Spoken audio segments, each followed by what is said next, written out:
사부 12번째 글입니다. 12. 코랭트 주점 1. 코랭트 주점의 역사. 파리 사람들이 오늘날 중앙시장 쪽에서 랑비토 거리로 들어가면 오른쪽으로 몽데투르 거리의 맞은편에 광주리 가게 하나를 보게 되는데, 그 간판은 나폴레옹 대제의 모양을 한 바구니로서 거기에는 이렇게 적혀 있다. 나폴레옹은 버들가지만으로 만들어져 있다. 그런데 그들은 이곳이 30년도 되기 전에 무시무시한 광경이 벌어진 장소라고는 거의 짐작도 못하고 있다. 설명이 있습니다. 이 책이 출판된 것은 1862년임을 상기해 주기 바란다. 라는 설명이 있네요. 여기가 샹브르리 거리였는데 옛날 이름으로는 샹베르리라고 썼다. 여기에 코랭트라는 유명한 술집이 있었다. 이곳에 세워져 있었으나 생메리 바리케이트에 의해 가려져 있었던 바리케이트에 관해서 앞서 말한 것을 독자는 모두 기억하리라.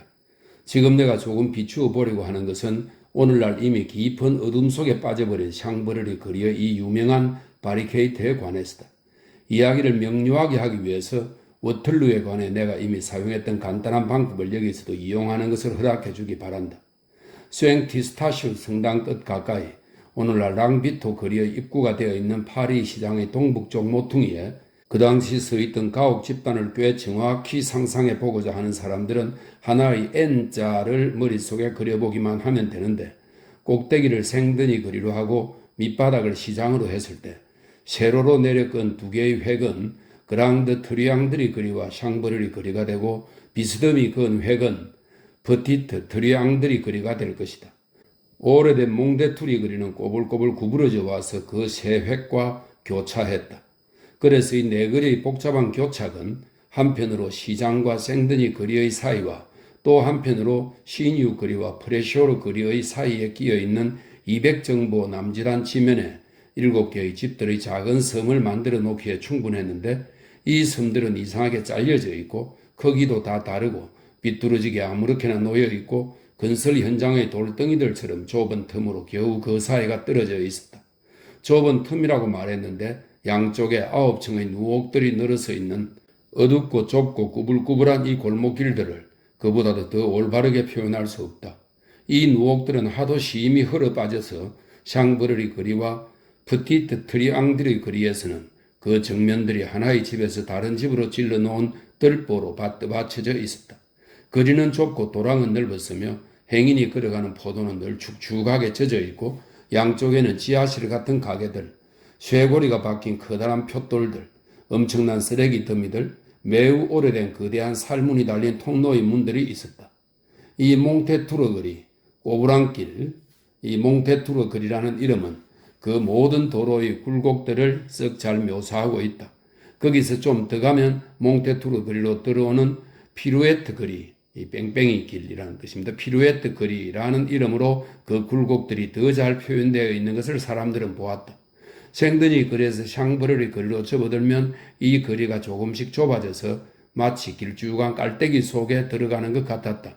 아주 짧은 이 거리의 끝에는 시장 쪽으로 높이 늘어서 있는 집들로 통로가 막혀 있어서 마치 막다른 골목 같은 인상을 주었으나 좌우로 빠져나갈 수 있는 두 개의 컴컴한 골목길이 있었다. 이것이 몽데투르 거리인데 한쪽은 프레쇼르 거리로 통하고 또 한쪽은 시뉴 거리와 퍼티트 트리앙드리 거리로 통하고 있었다. 이 막다른 골목 같은 길 안쪽으로 오른쪽 길 모퉁이에 거리의 꽃 같은 모양을 하고 있는 다른 집들보다 낮은 한 채의 집이 있었다. 단지 3층밖에 안 되는 이 집 안에 300년 이래 유명한 술집 하나가 즐겁게 자리 잡고 있었다. 이 술집은 늙은 테오필이 다음과 같은 두 줄의 식으로 유명하게 만든 바로 그곳에서 즐거운 소리를 내고 있었다. 목매어 죽은 가엾은 연인의 무서운 해골이 거기에 건들거린다. 장소가 좋아서 술집 주인들은 여기서 아버지에게서 아들로 계승해오고 있다. 마트랭 레니에의 시대에, 마트랭 레니에는 17세기의 프랑스 시인입니다. 마트랭 레니에의 시대에 이 술집은 포토로즈, 장미 화분입니다. 포토로즈라고 불렀는데 그림 수수께끼가 유행하고 있었으므로 장미색으로 칠한 말뚝을 간판으로 하고 있었다. 18세기에 오늘날은 왕고파로부터 멸시를 받고 있는 풍류파 대가의 한 사람인 나투아르라는 갸륵한 화가가 이 술집에서 레니에가 취하도록 술을 마셨던 바로 그 탁자에서 여러 번 취하도록 술을 마셨는지라 감사하는 마음에서 그 장밋빛 말뚝에 코랭트의 포도, 코랭트는 코린트입니다. 포도 한 송이를 그려주었다. 이 코랭트는 그리스의 항구 도시라고 하는데요. 코린트의 포도는 알이 작은 씨 없는 포도라고 합니다. 술집 주인은 기뻐하여 그의 간판을 그것으로 바꾸고 포도송이 아래에 코랭트의 포도에라는 말을 금글씨로 써놓게 했다. 이로부터 코랭트라는 그 이름이 생겼다. 주정뱅이들에게는 약사법보다도 더 자연스러운 것은 아무것도 없다. 약사법은 문장의 가을지자다. 코랭트는 조금씩 포토로즈의 자리를 빼앗았다. 이 가문의 마지막 주인인 위슐르 영감은 더 이상 전통을 알지도 못하고 말뚝을 파랗게 칠했다. 계산대가 있는 아랫방, 당구대가 있는 2층방, 천장을 뚫고 있는 나선형 나무계단, 탁자 위의 포도주, 벽 위의 거름, 대낮의 촛불 이런 것이 이 술집의 모습이었다. 아랫방에 있는 뚜껑문 달린 계단이 지하실로 통하고 있었다. 3층에는 위슐룬의 식구들의 방이 있었다. 거기에는 계단이라기보다는 오히려 사다리로 올라갔으며 그 출입구는 2층 큰 방에 있는 비밀문 하나뿐이었다. 지붕 밑에는 2개의 고미다락방이 있었는데 그것은 하녀들의 잠자리였다. 부엌은 계산대의 방과 함께 아래층을 나누어 갖고 있었다. 위슐루 영감은 아마 화학자로 태어났는지 모르나 사실은 조리사였다. 그의 술집에서는 단지 술만 마시지 않고 식사도 했다. 위슐루는 그의 집에서 밖에는 먹지 못하는 썩 좋은 것을 하나 만들어냈다. 그것은 다진 고기를 넣은 잉어인데 그는 그것을 고기와 비계의 잉어 요리라고 불렀다. 사람들은 그것을 짐승기름의 양초나 루이 16세 시대의 캔캐식 양등의 불빛 아래 상보로서 동류포를 깔아놓은 식탁에서 먹었다. 사람들은 여기에 먼 데서도 왔다. 위슐루는 어느 날 아침 그의 특별 요리를 행인들에게 광고하는 것이 좋겠다고 판단하고 먹단지에 붓을 적셔서 그에게 특유한 요리와 마찬가지로 그는 그에게 특유한 철자를 가지고 있었으므로 담벼락에 다음과 같은 희한한 문자를 적석에 써놓았다. 그가 잘 알지 못하는 글이 좀 있습니다. 짧습니다. 한 해 겨울 소나기와 우박이 변덕을 부려 첫 단어의 끝글자 S와 셋째 단어의 머리 글자 G를 지워버려 이런 글씨가 남았다. 글씨가 좀 변했습니다. 세월과 비의 도움으로 시시한 요리 광고는 뜻깊은 충고가 됐다. 이렇게 S와 G가 없어짐으로써 라틴어로 시간을 향락하라 라는 뜻으로 글이 바뀌었다. 이런 설명이 있습니다. 그렇게 위슐류 영감은 프랑스는 몰라도 라틴어는 알았고 요리에서 철학이 나오게 했고 단지 사순절의 육식 금지를 없애려다가 호라티우스에게 필적하게 되었다. 그리고 놀라운 것은 그것이 또한 우리 술집으로 들어오시오 라는 뜻이기도 했다는 것이다. 이 모든 것은 오늘날 아무것도 존재하지 않는다. 몽데투르의 미로는 벌써 1847년에는 폭넓게 절개되었고 10중 8구 현재는 존재하지 않을 것이다. 샹브르리 그리와 코랭트 주점은 랑비토 그리의 포장도로 아래 사라져버렸다. 앞서도 말한 바와 같이 코랭트 주점은 쿠르페락과 그의 친구들의 집합소는 아니더라도 회의소의 하나였다. 코랭트 주점을 발견한 것은 그랑테르였다. 그는 시간을 향락하라 때문에 거기에 갔었고 고기와 비계의 잉어 요리 때문에 거기에 돌아갔었다. 사람들은 거기서 술을 마시고 거기서 음식을 먹고 거기서 떠들어댔다. 사람들은 거기서 돈을 조금밖에 안 냈고 돈을 잘 안 냈고 돈을 안 냈지만 언제나 환영받았다. 위슐루 영감은 호인이었다. 위슐루는 방금 말한 것처럼 호인인데 코스튬을 달고 있는 싸구려 식당의 주인이었고 재미있는 괴짜였다. 항상 기분 나쁜 것 같은 얼굴을 하고 있었고 고객을 윽박지르려고 하는 것 같았고 자기 집에 들어오는 사람들에게 투덜거리고 그들에게 식사를 차려주려고 하기보다는 싸움을 걸 요량인 것 같은 상판이었다. 그렇지만 아까 한 말대로 사람들은 항상 환영받았다.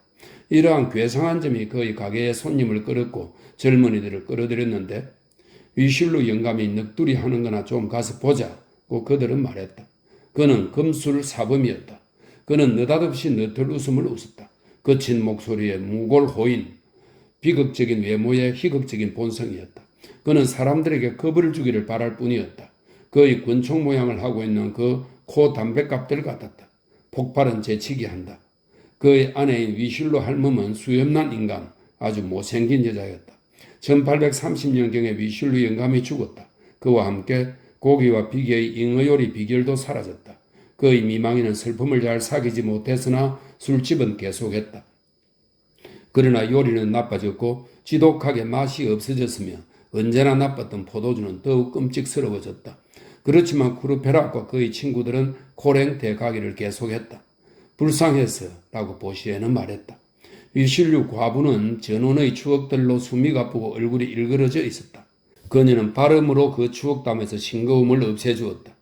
그녀는 그녀의 시골 봄철의 어렴풋한 추억들의 묘미를 돋우는 것들을 말하는 그녀 특유의 말투가 있었다. 그 배낭구 속에서 이 진홍가심, 아가위 나무 속에서 진홍가슴, 이 말입니다. 우는 걸 듣는 것이 옛날에는 즐거움이었다. 꼭 그녀는 말했다. 레스토랑으로 되어 있는 2층 방은 커다란 긴 방인데 글상과 의자, 벤치, 탁자들 그리고 한 대의 낡은 절름발이 당구대로 가득 차 있었다. 이 방에는 나선형 계단으로 올라오는데 이 계단은 방 모퉁이에 있는 배의 갑판 성강구 같은 네모진 구멍으로 끝나 있었다. 이 방은 단 하나의 좁은 창과 노상 켜져 있는 캔케식 양등 하나로 밝혀져 있어 고미다락방 같았다. 4발 달린 모든 가구들이 마치 3발이 달린 것처럼 하고 있었다. 석회로 하얗게 칠해진 벽은 모든 장식으로서 위실류의 안악에 받쳐진 다음과 같은 사행시밖에 없었다. 그녀는 10보에서는 놀라게 하고 2보에서는 무섭게 한다. 하나의 무사마귀가 그녀의 위험한 콧 속에 살고 있다. 사람들은 끊임없이 걱정한다. 행여 그 콧물이 자기들에게 튀어올까봐. 그리고 어느 날 그녀의 코가 그녀의 입속으로 떨어질까봐. 그것은 수초로 벽에 쓰여 있었다. 이 시구를 닮은 위실류 아줌마는 아침부터 저녁까지 그 사행시 앞을 아주 태연하게 왔다 갔다 했다. 마틀로트, 어물요리를 말합니다. 마틀로트와 지블로트, 육물요리입니다. 마틀로트와 지블로트라는 이름으로 밖에는 전혀 알려져 있지 않은 두 하녀가 청포도주 단지와 사기 대접에 담아서 시장한 손님들에게 내는 각종 수프를 위실류 아줌마를 도와 식탁에 갖다 놓았다. 마틀로트는 뚱뚱하고 포동포동하고 머리칼이 붉고 잔소리 잘하는 여자로 죽은 위실류의 예전 예첩이었는데 신화에 나오는 어떠한 괴물보다도 더 못생겼다. 그렇지만 하녀는 언제나 안주인보다 뒤떨어지는 것이 마땅하므로 그녀는 위실류 부인보다 덜 못생겼다. 지블로트는 후리후리하고 가냘프고 임파성의 힘을건 얼굴빛에 눈 언저리가 푸르댕댕하고 눈시울이 축 처져 있고 항상 지쳐 빠져 있고 만성 피로라고 부를 만한 것에 걸려 있으며 아침에는 맨 먼저 일어나고 저녁에는 맨 나중에 잠자리에 들고 누구의 시중도 다 들어주고 다른 하녀의 시중까지도 들어주고 말수가 없고 온순하고 피곤한 얼굴 아래 일종의 잠들어 있는 희미한 미소를 짓고 있었다. 계산대 위에는 거울 하나가 걸려 있었다. 레스토랑으로 되어 있는 방으로 들어가기 전에 문 위에는 구르페락이 분필로 써놓은 아래와 같은 시구가 있었다. 한껏 즐기고 마음껏 먹어라. 2. 사전의 즐거움. 레글드 모어는 독자도 알다시피 다른 데서보다도 오히려 졸리의 집에서 살고 있었다. 세계 나무가지가 있듯이 그에게도 숙소가 있었던 것이다. 이 말은 레글은 독수리라는 뜻이 있다. 이렇게 적혀 있습니다. 이 두 친구는 함께 살고 함께 먹고 함께 잤다. 모든 것이 그들에게 공유였는데 심지어 미지셰까지도 이 졸리의 정부입니다. 미지셰까지도 조금은 그러했다. 6월 5일 아침 그들은 코랭트 주점으로 조반을 먹으러 갔다. 졸리는 코가 막히고 지독한 코감기가 들어있었는데 그것이 레글에게도 옮기기 시작했다. 레글의 옷은 헤어졌으나 졸리는 좋은 옷차림을 하고 있었다. 그들이 코랭트 주점의 문을 연 것은 아침 9시 무렵이었다. 그들은 2층으로 올라갔다. 마틀로트와 지블로트가 그들을 맞아주었다. 굴에 치즈에 햄 하고 레글이 말했다. 그리고 그들은 식탁에 앉았다. 술집은 텅 비어 있었고 그들 두 사람밖에 없었다. 지블로트는 졸리와 레글을 알아보고 포도주 한 병을 식탁에 갖다 놓았다. 그들이 굴을 먹기 시작했을 때 계단의 성강구에서 머리 하나가 나타나면서 목소리가 들렸다. 내가 지나가는데 거리에서 브리치즈의 맛 좋은 냄새가 났어. 그래서 들어오는 거야? 그것은 그랑테르였다. 그랑테르는 글상을 당에다가 식탁에 앉았다. 지블로트는 그랑테르를 보고 두 병의 포도주를 식탁에 놓았다. 그래서 3병이 되었다. 너 그 2병을 다 마실 거야? 하고 레글이 그랑테르에게 물었다. 그랑테르는 대답했다. 다들 영리한데 너만은 순진하구나. 2병 술에 놀라는 놈이 어디 있어? 다른 사람들은 먹기부터 시작했는데 그랑테르는 마시기부터 시작했다. 반병은 삽시간에 들이켜져 버렸다. 네 밥통에는 구멍이 뚫렸나? 하고 레글이 말을 이었다. 내 발꿈치에는 정말 구멍이 뚫렸구나 하고 그랑테르는 말했다. 그리고 그의 술잔을 비운 뒤에 덧붙였다. 이것 봐. 조사의 레글. 네 옷은 꽤 낡았구나. 레글 드 모는 보시의 별명인데 그는 조사로 유명하다고 하네요. 이 조사는 사람이 죽고 난 뒤에 위로 인사하는 조사를 말합니다. 난 그러기를 바라 하고 레글은 대꾸했다. 그래서 우리는 사이가 좋다. 내 옷과 나는 말이다. 내 옷은 내 버릇을 다 잘 알아주고 나를 조금도 거북하게 하지 않고 내 보기 흉한 꼴을 본받았고 내 모든 동작을 너그럽게 받들어주고 있어. 오직 내 옷이 나를 따스하게 해주기 때문에 나는 옷을 입고 있다는 걸 느낄 뿐이야. 낡은 옷, 그것은 낡은 친구와 같은 거야. 그건 사실이야 하고 졸리가 대화에 끼어들면서 부르짖었다. 낡은 아비야. 나는 앞에 아비는 옷이고 뒤에 아비는 친구입니다. 그러니까 낡은 옷은 낡은 친구야. 이 말이 되겠습니다. 특히나 하고 그랑테르는 말했다. 코광기 든 사람의 입에서는 그렇게 되지. 그랑테르 하고 레글이 물었다. 너 가로수길에서 오는 거냐? 아니. 우리는 방금 행렬의 선두가 지나가는 걸 보았다. 졸리하고 나는 말이야. 참말로 장관이던데? 하고 졸리가 말했다. 이 거리는 정말 조용하구나 하고 레글이 외쳤다. 파리가 뒤집혀 있을 것이라고 누가 짐작이나 하겠는가? 옛날 요 일대에 온통 수도원들 뿐이었다는 건 정말 알만도 해. 뒤 브렐과 소발이 그 이름을 열거하고 있고 브레프 신부도 그래. 요 근처 일대에는 수도사들이 시글시글했어. 신을 신은 놈, 신을 벗은 놈, 머리를 짧게 깎은 놈, 수염 난 놈, 회색 옷 입은 놈, 검은 옷 입은 놈, 흰 옷 입은 놈, 프란체스코회의 수도사, 성 프랑스와 드 폴회의 수도사, 카푸친회의 수도사, 카르멜 수도회의 수도사, 소 아우구스티누스파, 대 아우구스티누스파, 구 아우구스티누스파, 수도사들이 우글우글했어. 수도사 얘기는 집어치우자 하고 그랑테르가 말을 막았다. 그런 얘기를 하면 내 몸이 건질건질해진다.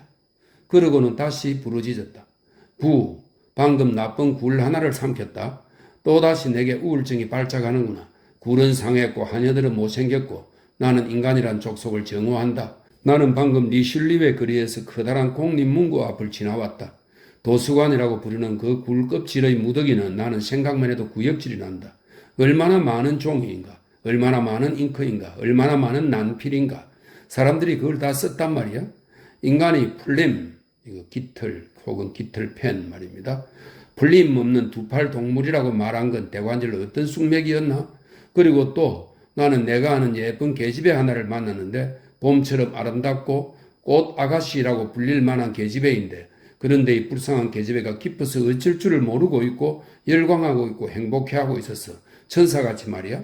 왜냐하면 어제 호랑이 가죽처럼 곰보로 얼룩진 어떤 무시무시한 은행가가 그 여자를 받아들여 주셨거든. 오호 슬프도다. 여자는 멋쟁이 못지않게 징세 청부인을 노리고 있어. 암고양이들은 생쥐와 새들을 쫓아다닌다. 이 계집애는 채 2달도 되기 전까지는 다락방에서 얌전하게 있었고 코르셋의 단추구멍에 조그만 구리새 고리를 달고 있었지 않았겠어? 그리고 바느질을 하고 십자 침대에서 자고 화분 옆에 있으면서 만족하고 있었어. 그녀가 이제 은행가 부인이 된 거야. 이런 변화가 간밤에 일어난 거야. 오늘 아침 나는 희색이 만면한 그 희생자를 만났어. 망측한 것은 이놈의 계집애가 어제와 하나도 다름없이 오늘도 예뻤다는 거야. 그녀의 재정가가 그녀의 얼굴에 나타나 있지 않았어. 장미꽃들이 여자들보다 더하다고 할지 또는 덜하다고 할 점은 애벌레들이 그 꽃들에게 남겨놓은 흔적이 보인다는 점이야. 아, 이 세상에는 절개가 없다. 사랑의 상징인 도금냥, 전쟁의 상징인 월계수, 평화의 상징인 저 바보 감람나무, 그 시로 아담을 교살할 뻔했던 능금, 그리고 속치마들의 할아버지인 무화과, 이런 것들을 나는 그 증거로 삼는다. 권리로 말하자면 너희들은 권리가 무엇인가를 알고자 하는가? 고을 사람들은 클루지움을 탐내고 이 클로지움은 에트루리아의 옛 도시입니다. 클로지움을 탐내고 로마는 클로지움을 보호하며 클로지움이 그들에게 무슨 해를 끼쳤는가 그들에게 묻는다. 브레누스는 대답한다. 이 브레누스는 BC 4세기에 로마를 약탈한 골 사람, 이 프랑스 사람들의 수령입니다. 브레누스는 대답한다. 알바는 그대들에게 무슨 해를 끼쳤는가? 비레는 그대들에게 무슨 해를 끼쳤는가? 에키 사람들과 볼스키 사람들, 시비니 사람들은 모두 로마가 정복한 땅과 인종들을 말합니다. 시비니 사람들은 그대들에게 무슨 해를 끼쳤는가? 그대들은 그대들의 이웃 사람들이었다. 클로지움 사람들은 우리 이웃 사람들이다. 우리는 이웃 사람들을 그대들처럼 이해한다. 그대들은 알바를 훔쳤고 우리는 클로지움을 빼앗는다. 로마는 말한다. 그대들은 클로지움을 뺏지 못할 것이다. 브레누스는 로마를 빼앗았다. 그런 뒤에 외쳤다. 불쌍한 패배자들이여. 설명이 있습니다. 고을 사람들에게, 이 고을은 프랑스의 지명이죠. 고을 사람들에게 로마에서 철퇴하는 값으로 지불한 황금을 다하는 저울이 부정함을 로마 사람들이 항의했을 때 브레누스가 자기 금을 그 저울에 던지면서 외친 말이라고 하네요. 불쌍한 패배자들이여. 이러한 것이 곧 권리인 것이다. 아, 이 세상에는 얼마나 맹수들이 많으냐, 얼마나 독수리들이 많으냐, 얼마나 독수리들이 많으냐. 그걸 생각하면 나는 몸에 소름이 끼친다. 그는 술잔을 졸리에게 내밀어 술을 가득 채우게 하고 그런 뒤 그것을 마시고 아무도 그마저도 의식하지 않은 그 술잔으로 거의 중단됨이 없이 계속 짓거렸다. 로마를 뺏는 브레누스는 독수리다. 그 바람기가 있는 계집애를 먹은 은행가는 독수리다. 여기나 저기나 더 이상 정수는 없다. 그러므로 아무것도 믿지 말자. 하나의 현실밖에 없다. 즉 술을 마시는 것. 너희들의 의견이 무엇이든 위리 주처럼 여윈 닭에게 가담하든 아니면 글라리스 주처럼 살찐 닭에게 가담하든 이 말은 무엇인 뜻이냐면 모두 서위서의 주들인데요. 어떠한 것에 대하여 어떠한 태도를 취하든 간에 라는 뜻이라고 합니다. 살찐 닭에게 가담하든 아무래도 좋다. 술을 마시라. 너희들은 나에게 가로수길이니 행렬이니 그런 따위의 말을 하는데 아니 그래 또 혁명이 있을 거라는 건가? 나는 하나님 쪽에서 방법들이 빈곤한 데에 놀란다. 하나님은 끊임없이 사건들의 굴대에 다시 기름을 치기 시작하지 않으면 안 된다. 그놈이 탈이 나서 굴러가지를 않는다. 빨리 혁명을. 하나님은 그 고약한 더러운 기름으로 늘 손이 새카맣다. 내가 하나님이라면 이는 더 간단할 것이다. 나는 내 기계의 태엽을 끊임없이 감지는 않을 것이다. 나는 인류를 효과적으로 인도할 것이다. 나는 실을 끊지 않고 사실들의 그물코를 엮어 나갈 것이다. 나는 예비품은 전혀 갖고 있지 않을 것이다. 나는 여부는 갖고 있지 않을 것이다. 너희들이 진보라고 부르는 것은 인간들과 사건들이라는 두 발동기로 전진한다. 그러나 슬픈 일이지만 때때로 예외적인 것이 필요하다. 인간들에게나 사건들에나 다같이 보통의 집단만으로는 충분치 않다. 인간들 중에서는 천재가 필요하고 사건들 중에서는 혁명이 필요하다. 대사건들은 법칙이다. 사물계는 그것을 필요로 하지 않을 수 없다. 그리고 혜성들의 출현을 본다 치면 하늘 자체도 연출하는 배우들이 필요하다는 것을 믿어보고 싶어질 것이다. 사람들이 조금도 기대하지 않고 있을 때에 하나님은 창공의 성벽 위에 하나의 유성을 내건다. 거대한 꼬리가 달린 어떤 이상한 별이 호련히 출현한다. 그러면 그것은 케사르를 죽게 한다. 브루투스는 그에게 단도의 일격을 가하고 하나님은 혜성의 일격을 가한다. 쿵 소리 하나와 더불어 극광이 나타나고 혁명이 일어나고 위인이 출현한다. 굵은 글자로 쓰인 93, 이것은 1793년을 말합니다. 글자로 쓰인 93, 세인의 주목을 끈 나폴레옹, 계시의 상부에 1811년의 혜성, 의외의 번쩍거리는 빛으로 찬란한 아름다운 푸른 계시, 붕붕붕 우렁찬 소리, 비상한 광경, 눈을 들으라 빈둥거리는 구경꾼들아. 모든 것이 광란적이다. 천체도 비극도 제기랄 이건 너무하다. 그러면서도 이건 충분치 않다. 예외로서 취해진 그러한 수단들은 화려해 보이면서도 초라하다. 친구들아, 하나님은 궁색하다. 하나의 혁명, 그것은 무엇을 증명하는가? 하나님이 부족하다는 것을 증명한다.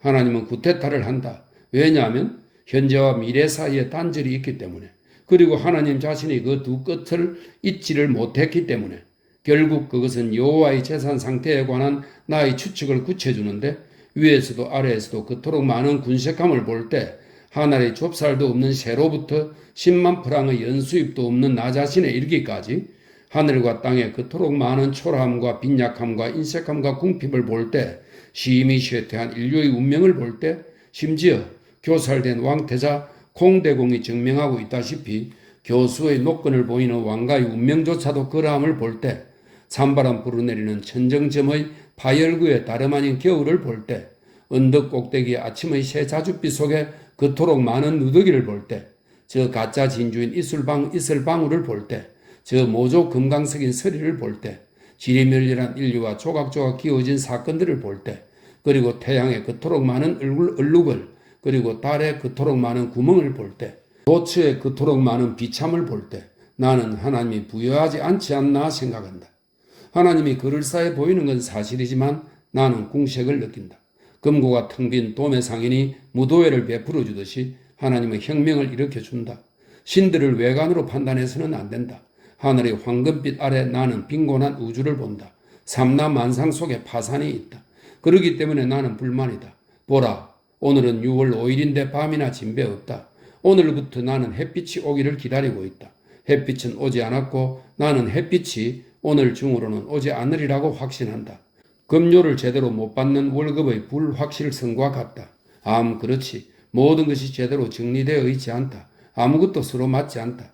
이 낡은 세계는 완전히 병들어 있다. 나는 반대쪽에 선다. 모든 것이 비뚤어지게 가고 있다. 세상은 짓궂다.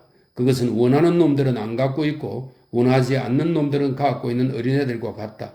요컨대 나는 우라통이 터진다. 그리고 또 레글드모 그 대머리를 보는 것이 나는 가슴 아프다. 내가 그 대머리와 동갑이라고 생각하면 창피하다.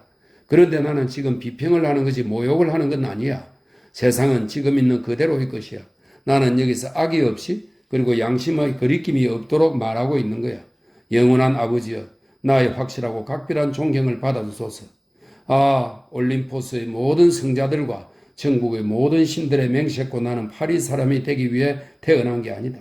다시 말해서 두 라켓 사이의 셔틀콕처럼 만보객들의 그룹에서 떠들썩한 사람들의 그룹으로 영원히 물수제비 뜨기 위해 태어난 게 아니란 말이다. 나는 동방의 수다스러운 계집들이 그 음란한 이집트의 우아한 춤을 추는 것을 동정남의 환영처럼 온종일 바라보는 터키 사람이 되기 위해 태어났거나 그렇지 않으면 비옥한 보스평야의 농부로 또는 숙녀들에게 둘러싸인 베니스의 귀족으로 또는 보병의 절반을 독일 연방에 공급하고 한가한 시간을 자기의 울타리에서 즉 자기의 국경에서 양말 말리기에 소비하는 독일의 소공자가 되기 위해 태어났다. 이렇다. 내가 타고난 운명은 그렇지. 나는 터키 사람이라고 말했는데 나는 그 말을 조금도 취소하지 않는다. 사람들은 터키 사람들을 보통 나쁘게 보는데 나는 그걸 이해할 수 없다. 마호메트도 좋은 점이 있다. 천국의 미녀들의 후궁과 하렘의 여자들의 낙원을 발견한 자에게 경의를 닭장으로 장식되어 있는 유일한 종교인 마호메트교를 모욕하지 말자. 그러고 나서 나는 꼭 술을 마시라고 부탁한다. 세상은 미련하기 짝이 없다. 녹음 방초의 한여름에 계집애를 팔에 끼고 드레스 빼어놓은 꼴의 거대한 찻잔을 들어마시러 갈 수도 있을 때에 이 모든 바보들은 서로 치고 패고 서로 상판떼기를 까부수고 서로 죽이려고 하는 것 같다. 정말로 사람들은 너무나도 많은 어리석은 짓거리를 하고 있는 것 같다. 아까 막 나는 어느 고물상 가게에서 부서진 낡은 초롱을 보고 이런 생각이 들었다. 이제 인류를 밝혀줄 때가 왔나 보다고. 그렇다. 나는 또 서글퍼졌다. 하나의 굴과 비뚤어진 혁명을 삼켰기 때문이다. 나는 또 어물해진다. 끔찍한 낡은 세상이여. 사람들은 거기서 애를 쓰고 거기서 박탈당하고 거기서 매음을 하고 거기서 자살을 하고 거기에 길든다. 그리고 그랑테르는 이런 웅변의 발작에 이어 그것에 어울리는 기침의 발작을 일으켰다. 혁명으로 말하자면 하고 졸리가 코맹맹이 소리로 말했다. 바리우스는 정말 반해버린 것 같아? 누구에게 반했는지 아나? 하고 레글은 물었다. 몰라? 모른다니까 글쎄? 마리우스의 연애 말인가? 하고 그랑테르가 외쳤다. 나는 앉아서도 환히 알고 있다. 마리우스는 안개니까 김 같은 계집애를 발견했을 거다. 마리우스는 시인 족속이야. 시인이라면 미친 광이야. 아폴로는 광인이다. 마리우스하고 그의 마리인지 마리아인지 마리에트인지 또는 마리온인지 하고는 묘한 애인들이 될 거야. 그게 어떤 것인지 나는 알아. 황홀경에 빠져서 키스도 잊어버리고 있을 거야. 지상에서는 순결하지만 무한 속에서는 짝짓기 할 거야. 이건 관능을 갖고 있는 영혼들이야. 그들은 별들 속에서 함께 자고 있는 거야. 그랑데르는 두 번째 병에 손을 대고 아마그의 두 번째 연설도 시작하려 했는데 그때 새로운 얼굴 하나가 계단의 네모진 구멍에서 쑥 붉어졌다. 그것은 10살도 채 못된 어린애였는데 남루한 옷을 입고 있고 키가 매우 작고 살갗이 누루퉁퉁하고 짐승상판에 날카로운 눈, 머리가 엄청나게 더부룩하고 비에 젖어 있고 기쁜 얼굴이었다. 어린애는 분명히 그들 세 사람을 아무도 몰랐는데도 스슴지 않고 레글드 모어를 골라내어 말을 걸었다. 아저씨가 보시에 씨예요? 하고 그는 물었다. 그건 내 별명이다. 하고 레글은 대답했다. 넌 내게 뭘 바라느냐? 그럼 됐어요. 가로수 길에서 금발머리의 키 큰 남자가 제게 말했어요. 너 위슐로 할멈을 아느냐? 라고. 저는 말했어요. 예, 상버르리 그리의 늙은 과부 말이죠. 라고. 그는 제게 말했어요. 거기에 가거라. 거기에 보시에 씨를 만나서 내가 그러더라고. ABC라고 말해드리라. 라고. 누가 아저씨에게 장난을 하는 게 아닌가요? 그분은 제게 10수를 주셨어요. 졸리, 10수만 빌려다오. 하고 레글은 말했다. 그리고 그랑테르 쪽을 돌아보고 말했다. 그랑테르, 내게 10수만 빌려줘. 그렇게 해서 20수가 되었는데 레글은 그것을 어린아이에게 주었다. 고맙습니다, 아저씨. 하고 소년은 말했다. 너 이름이 뭐냐? 하고 레글은 물었다. 나베예요. 가브루시하고 친구예요. 우리들과 함께 있거라. 하고 레글은 말했다. 우리들과 함께 먹으라. 하고 그랑테르가 말했다. 그렇게 할 수 없어요. 저는 행렬에 참가하고 있거든요. 폴리나크를 타도하라고 저는 외쳐야 해요. 그리고 최대의 경의를 표하기 위해 그는 한 발을 길게 뒤로 빼고 절을 하고는 가버렸다. 어린아이가 떠나자 그랑테르는 입을 열었다. 저건 순수한 어린애다. 어린애 부류에는 많은 종류가 있다. 공정인의 어린애는 심부름꾼 서생이라 하고 부엌의 어린애는 설거지꾼이라 하고 빵집의 어린애는 조수라 하고 제복 입은 하인의 어린애는 사동이라 하고 선원의 어린애는 꼬마 수부라 하고 병사의 어린애는 북치는 아이라 하고 화가의 어린애는 화가의 제자라 하고 상인의 어린애는 심부름꾼이라 하고 조신의 어린애는 시동이라 하고 임금의 어린애는 황태자라 하고 신의 어린애는 아기 예수라 한다. 그러는 동안 레글은 곰곰 생각하고 있었다. 그는 나지막한 목소리로 말했다. ABC, 즉 라마클의 장례식이라. 키 큰 금발머리 하고 그랑테르가 지적했다. 그건 앙졸라가 너에게 알리게 하는 거다. 갈까? 보시에는 말했다. 비가 온다 하고 졸리는 말했다. 나는 불에 들어가겠다고는 맹세했지만 물에 들어가겠다고는 안 했어. 감기 드는 건 싫다. 나는 여기 남아있겠다 하고 그랑테르는 말했다. 연구차보다 식사하는 게 나는 더 좋아. 결론적으로 우린 가지 않고 이대로 있는다 하고 레글은 말을 이었다. 그럼 이제 술을 마시자. 장례식에는 참가하지 않아도 폭동에는 참가할 수 있거든. 아, 나는 폭동엔 참가한다 하고 졸리는 외쳤다. 레글은 손을 비볐다. 이제야말로 1830년의 혁명에 다시 손질을 할 때가 왔다. 사실 그 혁명은 민중을 궁색하게 하고 있거든. 그건 나에게 아무리나 별로 상관없다. 너희들의 혁명은 하고 그랑테르는 말했다. 나는 이 정부를 정오하지 않는다. 그건 무명모자로 완화된 왕관이다. 그건 우산으로 끝나는 왕홀이다. 사실 오늘 같은 날씨에는 나는 이런 생각을 한다. 루이 필립은 그의 왕위를 두 가지 목적으로 이용할 수가 있을 거라고. 즉 왕홀의 끝은 백성에게 뻗치고 우산으로 된 끝은 하늘에 뻗칠 수 있다고 말이야. 방은 어두웠고 커다란 구름이 햇빛을 완전히 가리고 있었다. 술집에도 거리에도 아무도 없었고 사람들은 모두 사건을 보러 가 있었다. 지금이 정오야 자정이야 하고 보시에가 외쳤다. 지책을 분간할 수 없네. 지블로트 불이나 좀 켜요. 그랑테르는 서글픈 얼굴로 술을 마시고 있었다. 앙졸라는 나를 무시하고 있다 하고 그는 중얼거렸다. 앙졸라는 아마 졸리는 아프고 그랑테르는 술에 취해 자빠졌으리라고 생각한 모양이야. 그래서 보시에에게만 나베를 보낸 거야. 만약에 그가 나를 데리러 왔었다면 나는 그를 따라갔을 텐데. 그 참 안 됐군. 앙졸라는. 나는 그의 장례식에는 안 갈 테다. 이렇게 결심을 하고서 보시에와 졸리, 그랑테르는 술집에서 더 이상 꼼짝도 않고 있었다. 오후 2시쯤에는 그들이 팔꿈치를 짚고 있는 식탁은 빈병들로 덮여 있었다. 두 자루의 촛불이 타고 있었는데 하나는 새파랗게 녹슨 구리새 촛대에서 또 하나는 깨어진 병 모가지에서. 그랑테르는 졸리와 보시에를 술 쪽으로 끌어갔고 보시에와 졸리는 그랑테르를 쾌활 쪽으로 다시 데려다 놓았다. 그랑테르는 정오경부터 몽상의 빈약한 원천인 포도주를 넘어섰다. 포도주는 진짜 술꾼들에게서는 인정을 받는다는 성공밖에 없다. 만취에 관해서는 마술과 요술이 있는데 설명이 있습니다. 마술과 요술. 전자는 악마의 힘을 빌려서 하는 것이고 후자는 악마의 도움을 받지 않는 것이다. 이런 설명이 있네요. 마술과 요술이 있는데 포도주는 요술에 불과하다. 그랑테르는 대담무쌍한 몽상의 술꾼이었다. 그의 앞에서 가물거리는 무시무시한 검은 취기는 그를 멈추기는커녕 끌어당겼다. 그는 포도주 병들을 거기에 놓아두고 조끼를 집었다. 조끼는 곧 10년이다. 손아래 아편도 없고 해시시도 없었으므로 그리고 머릿속을 어스름으로 채우고 싶어서 브랜디와 스타우트는 독한 맥주입니다. 압생트의 그 무서운 혼합주의, 그토록 무서운 혼수 상태를 빚어내는 그 혼합주의 도움을 청했다. 영혼의 납은 맥주와 브랜디, 압생트 이 세 가지 김들로 만들어진다. 그것은 세 가지 암흑들, 하늘의 나비도 거기에 빠져 죽는다. 그리고 거기에 박쥐의 날개로 약간 응축된 막질의 김 속에 잠든 푸시케 위에서, 잠든 푸시케는 사랑의 신 에로스의 사랑을 받은 미소녀입니다. 영혼의 그리고 운명의 상징입니다.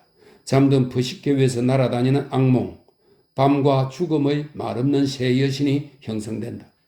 그랑테르는 아직은 전혀 그러한 한심스러운 상태에 빠져있지는 않았다. 그렇기는커녕 그는 굉장히 쾌활했으며 보시에와 졸리를 상대하고 있었다. 그들은 축배를 들었다. 그랑테르는 과장된 말과 사상에 괴상한 몸짓까지 덧붙이고 있었다. 그는 의젓하게 왼쪽 주먹을 무릎에 짚고 팔을 직각으로 구부리고 그리고 넥타이를 풀고 글상에 떡 걸터 앉아 넘쳐 흐르는 술잔을 오른손에 들고서 뚱뚱한 하녀 마틀로트에게 이러한 엄숙한 말을 던졌다. 궁전의 문들을 열게 하라. 모든 사람들을 아카데미 회원이 되게 하고 그리고 위슐루 부인을 포옹하는 권리를 갖게 하라. 마시자. 그리고 위슐루 아줌마 쪽을 돌아봐 보고 그는 덧붙였다. 관습으로 인정된 구식의 여인이여 가까이 오라. 나로 하여금 그대의 얼굴을 들여다보게 하라. 그리고 졸리는 외쳤다. 마틀로트, 지블로트, 그랑테르에게 더 이상 마실 것을 주지 마라. 저 사람은 돈을 낭비하고 있어. 아침부터 벌써 2프랑 95상팀이나 진탕 마셔버렸어. 그리고 그랑테르는 말을 이었다. 내 허가도 없이 별들을 따다가 촛불 대신 식탁에 놓은 건 대관절 누구인가? 보쉬에는 만취해 있었으나 침착을 잃지 않고 있었다. 그는 열린 창틀 위에 걸터앉아 등에 비를 맞으면서 두 친구를 바라보고 있었다. 벼랑간 그의 뒤에서 떠들썩한 소리, 빠른 발소리, 무기를 들라는 고함 소리가 들렸다. 그래서 돌아다 보니 샹브르리 거리의 끝, 생드니 거리에서 앙졸라가 총을 손에 들고 지나가고 피스톨을 가진 가브러슈, 군도를 가진 페이, 검을 가진 쿠르페락, 단총을 가진 장 플루베르, 소총을 가진 콩부페르, 기병총을 가진 바오렐이 눈에 띄었고 그들 위에 무장을 한 소란스러운 군중이 따라오고 있었다. 샹브르리 거리는 기병총의 착탕거리만한 길이밖에 안 되었다. 보시에는 두 손으로 즉석에서 메가폰을 만들어 입둘레에 갖다 대고 소리를 질렀다. 구르페락, 구르페락, 어이! 구르페락은 부르는 소리를 듣고 보시에를 알아보고 샹브르리 거리 쪽으로 두 서너 걸음 걸어와서 뭐야? 하고 외치니 이쪽에서도 어디로 가는 거야? 하고 소리쳤다. 바리케이트를 만들려고 하고 구르페락은 대답했다. 그럼 이리 와. 자리가 좋아. 여기에 만들어. 정말 그렇군 레걸? 하고 구르페락은 말했다. 그리고 구르페락의 신호로 군중은 샹브르리 거리로 쏟아져 들어왔다. 3. 그랑테르가 혼수 상태에 들어가다. 거기는 과연 기막히게 적합한 장소여서 거리의 어귀는 넓고 안쪽은 좁은 막다른 골목이고 코렌트 주줌은 목을 막고 있었으며 몽테투르 거리는 좌우로 쉽사리 막을 수가 있었으므로 공격할 수 있는 것은 다만 아무것도 가려져 있지 않은 정면의 생드니 거리 쪽에서 뿐이었다. 얼건이 취한 보시에는 식음을 전폐하고 전념한 한니발의 해안을 가졌던 것이다. 군중이 몰려든 바람에 거리 전체가 공포 속에 쌓였다. 행인은 모조리 자취를 감춰버렸다. 삽시간에 거리의 안쪽 좌우 할 것 없이 상점도 작업장도 통로의 문도 창도 덧문도 고미다락방도 모든 거창도 아래층에서 지붕들까지 다 닫혀버렸다. 겁을 먹은 한 노파는 그녀의 창 앞에 빨래 말리는 2개의 장대에 요를 걸쳐 총알을 막으려 했다. 술집만이 홀로 열려 있었는데 그것도 그럴 수밖에 없을 것이 그것은 군중이 거기에 몰려들었기 때문이다. 아이고 머니 하고 위실류 아줌마는 한숨을 짓고 있었다. 보시에는 구르페락을 만나러 내려갔다. 졸리는 창에 기댄 채 소리쳤다. 구르페락, 우산을 가져왔더라면 좋았을 텐데 감기 들면 어떡하려고 그래? 그새 몇 분 동안에 많은 쇠막대기가 술집의 쇠살 진열창에서 빼내졌고 20m쯤의 거리에서 포석들이 들어 올려졌으며 가브리오스와 바오렐은 앙소라는 석회장소의 마차가 지나가는 것을 붙잡아 떠둥것들였다.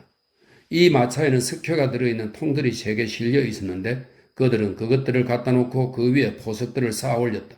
앙돌라는 지하실의 뚜껑문을 떼어냈고 위실류 가부덱의 빈 술통들은 모조리 석회통들 옆에 갖다 놓여졌고 페이는 엷은 부채살의 채색에 익숙한 그의 손가락들로 돌멩이를 2군데 커다랗게 쌓아 올려 석회통과 짐수레를 꿰었다. 이 돌멩이들도 그 밖의 것과 마찬가지로 즉석에서 쌓아놓은 것으로서 어디서 주워온 것인지 모른다. 이웃집의 정면을 떠받치고 있던 들보들도 뜯어다가 술통들 위에 누여 놓았다. 보시에와 쿠르페락이 돌아다 보았을 때 거리의 절반이 벌써 사람 키보다도 더 높은 흉벽으로 막혀 있었다. 파괴함으로써 건축되는 모든 것을 건축하기 위해서는 민중의 손보다 더 나은 것은 아무것도 없다. 마틀로트와 지벌로트도 한데 섞여 일하고 있었다. 지벌로트는 벽토 덩어리를 짊어지고 왔다 갔다 하고 있었다. 피곤한 그녀가 바리케이트를 돕고 있었던 것이다.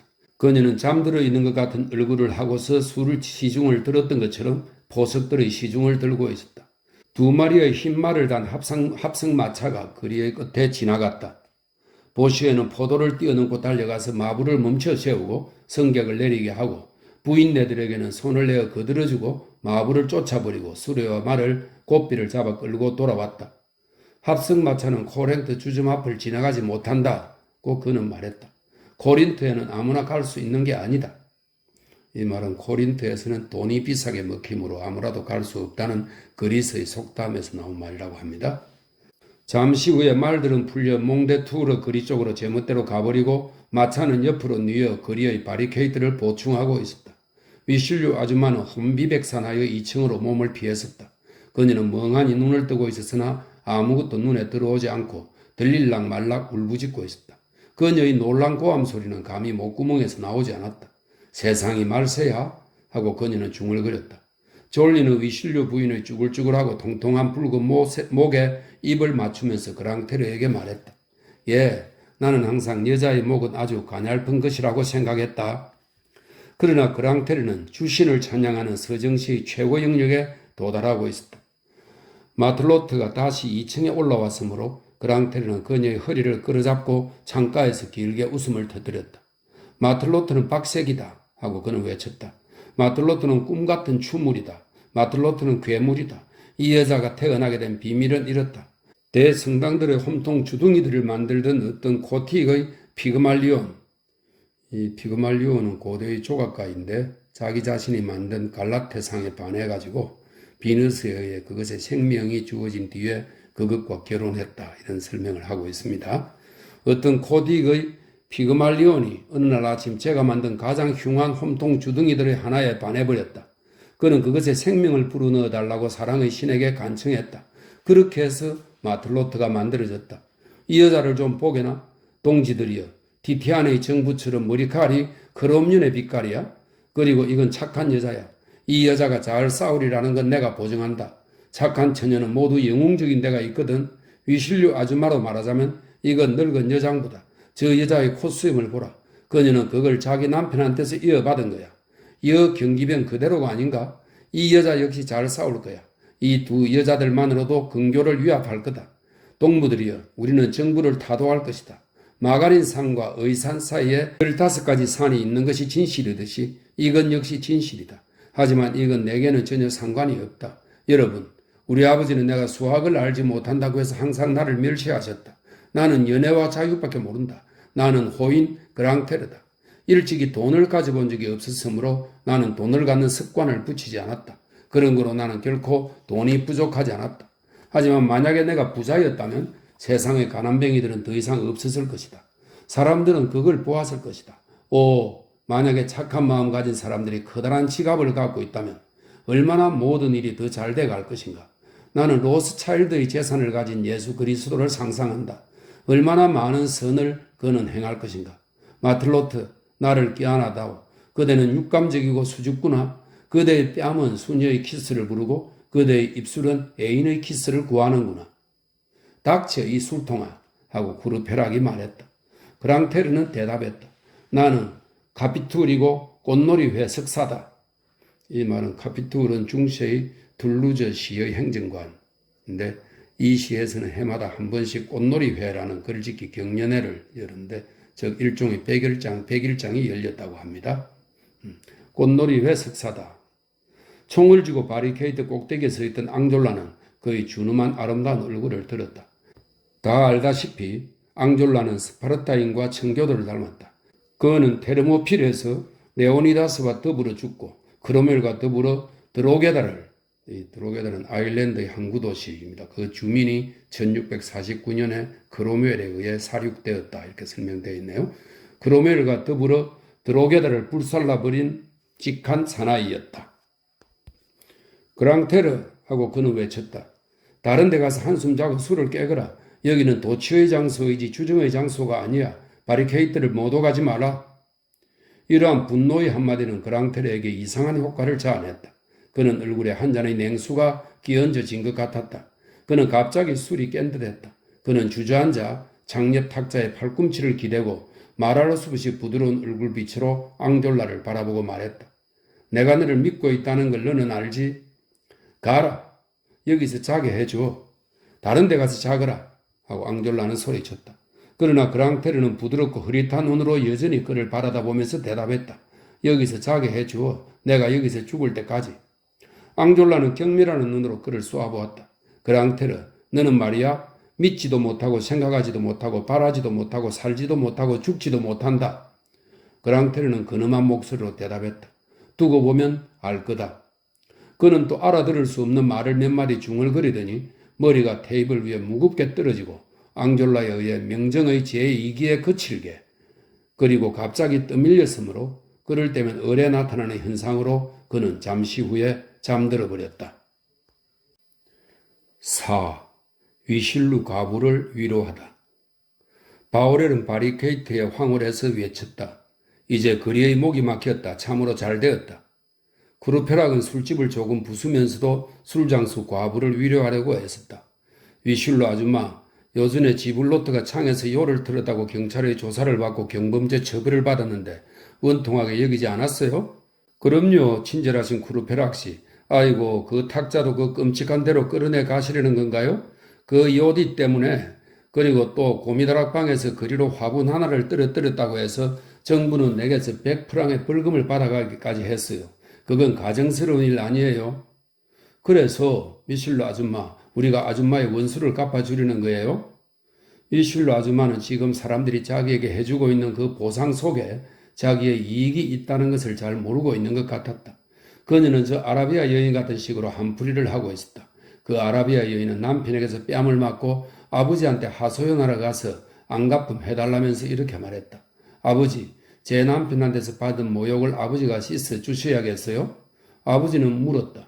어느 쪽 뺨을 맞았느냐? 왼편 뺨이에요. 아버지는 딸의 오른쪽 따귀를 때리면서 말했다. 이제 너는 한이 풀려서렸다.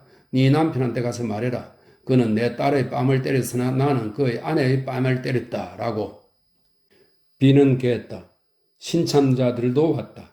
노동자들은 화약통 하나, 황산염 병들이 들어있는 바구니 하나, 2-3개의 사육제용 횃불, 왕실 제전에서 쓰고 남은 칸델라들이 그득한 광주리 하나를 작업복 아래 감추어 가져왔다. 이 제전은 아주 최근에 5월 1일에 거행되었다. 이러한 군수품들은 생탕토아 문 밖의 페페행이라는 자파상 집에서 나온 것이라고 사람들은 말했다. 샹브르리 거리의 단 하나의 가로등과 그 맞바라기 생드니 거리의 가로등, 그리고 몽데투르, 시뉴, 프레쉐르, 그랑드 트리앙들이 퍼티트 트리앙들이 거리의 모든 가로등들을 사람들은 부수고 있었다. 앙졸라와 콩구페르, 구르페락이 모든 것을 지휘하고 있었다. 이제 2개의 바리케이트가 코랭트 주점에 기대어 직각을 이루도록 동시에 구축되고 있었다. 큰 것은 샹브르리 거리를 막고 또 하나는 몽데투르의 거리의 시뉴 거리 쪽을 막고 있었다. 이 작은 바리케이트는 매우 좁고 통과 포석들만으로 건축되어 있었다. 그들은 거기에 약 50명이 있었는데 그중 30명쯤은 총을 갖추고 있었다. 왜냐하면 오던 길에 그들은 어느 무기상의 가게에서 있는 대로 다 빌려왔기 때문이다. 이 군중보다도 더 기이하고 더 잡다한 것은 아무것도 없었다. 어떤 사람은 깡통한 연미복에 기병 군도를 차고 안장에 꽂아놓은 권총 2자루를 가지고 있었고 또 어떤 사람은 셔츠 바람에 둥그런 모자를 쓰고 화약갑을 옆구리에 차고 있었고 또 다른 사람은 9겹으로 된 회색 종이의 흉갑을 입고 마구 직공의 송곳바늘로 무장하고 있었다.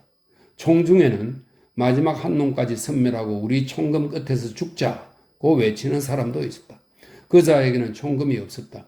또 어떤 사람은 프로코트 위에 국민병의 가죽끈과 단약 주머니를 차고 있었는데 그 단약 주머니 커버는 붉은 털실로 공공질서라고 수놓은 글씨로 장식되어 있었다. 많은 총들의 국민병 부대의 번호가 붙어 있었고 모자를 쓴 사람은 별로 없고 넥타이 맨 사람은 하나도 없고 많은 사람들이 팔을 걷어 올리고 있었으며 어떤 사람들은 창을 가지고 있었다. 게다가 또 온갖 연령의 온갖 얼굴이 창백한 청소년들, 햇볕에 거른 부두 노동자들 모두가 서두르고 있었고 서로 도우면서도 있을 수 있는 가능성을 이야기하고 있었다. 오후 3시경에는 원군이 올지도 모른다. 일개 연대쯤은 확실하다. 파리가 봉기하리라 등등. 일종의 다정한 쾌활함이 섞여있는 무시무시한 말들. 사람들은 형제 같았으나 그들은 서로 이름도 모르고 있었다. 큰 위험들은 그것들이 모르는 사람들의 우애를 뚜렷하게 드러내 놓는다는 그런 미점이다. 부엌에 불을 일궈놓고 물병, 스푼, 포크, 술집의 모든 양은 그릇을 탄환 그 부집 속에서 녹이고 있었다. 이 모든 일을 하는 사이에 사람들은 술을 마시고 있었다. 내관과 산탄들이 술잔과 함께 탁자들 위에 뒤죽박죽 흩어져 있었다. 당구장 위에서는 위슐로 아줌마와 마틀로트, 지블로트가 겁을 집어먹고 서로 다르게 변모해 있는데 그중 하나는 을이 빠졌고 또 하나는 헐떡거리고 또 하나는 잠이 깨어서 헌 끌레를 찢어 붕대를 만들고 있었다. 새 폭도가 그녀들을 거들고 있었는데 턱수염과 콧수염을 다루고 있는 이 새 더벅머리 쾌남들은 내의 담당 하녀 같은 솜씨로 배를 다루면서 그녀들을 무서워 떨게 하고 있었다. 구르페락과 콩부페르, 앙졸라가 비에트 거리의 모퉁이에서 군중에게 접근하는 것을 보았던 그 키 큰 사나이는 작은 바리케이트에서 일하고 있었다. 가브로스는 큰 바리케이트에서 일하고 있었다. 구르페락의 집에서 기다리다가 마리우스 씨를 찾았던 젊은이는 합성마차를 뒤집어 엎었을 때쯤에 사라져버렸다. 가브로스는 완전히 들뜨고 기뻐하면서 추진기 노릇을 하고 있었다. 그는 왔다 갔다 올라갔다 내려갔다 또다시 올라가고 바스락거리고 빛나고 있었다. 그는 모두를 격려하기 위해 거기에 있는 것 같았다. 그는 동기가 있었던가? 그렇다, 물론 그의 빈궁. 그는 날개가 있었던가? 그렇다, 물론 그의 즐거움. 가브로스는 소용돌이였다. 줄곧 그가 보였고 늘 그의 소리가 들렸다. 그는 공기를 가득 채우고 있었고 동시에 도처에 있었다.